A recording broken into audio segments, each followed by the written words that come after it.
Kayo po ay inaanyayahan namin dito sa Vintahanan. Ang ibig sabihin po ng Vintahanan, it's a boat na which is Vinta and a house which is tahanan. It's like a boat na tahanan, it's a floating house.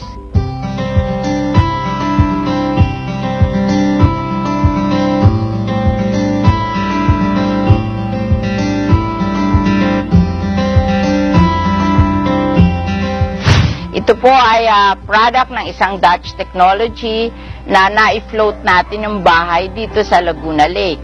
May mga ponton po dito na doon nakaangkla yung bahay, kaya pag halimbawa po tumaas ang tubig, tataas din yung bahay. Pag bumaba ang tubig, bababa rin yung bahay. Kaya hindi po siya subject ng papasukin ng baha.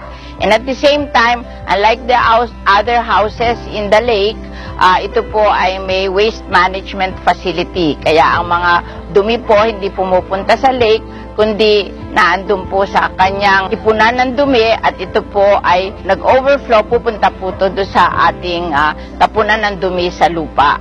So, maganda po ito kasi na-practice na natin yung tamang sanitation at naprotektahan natin ang environment. At the same time, this is a climate resilient house.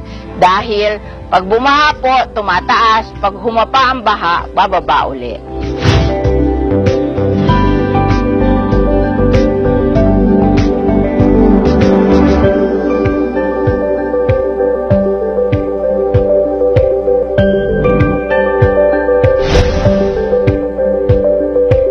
This portion was brought to you by Villar CPAG, Social Institute for Poverty Alleviation and Governance.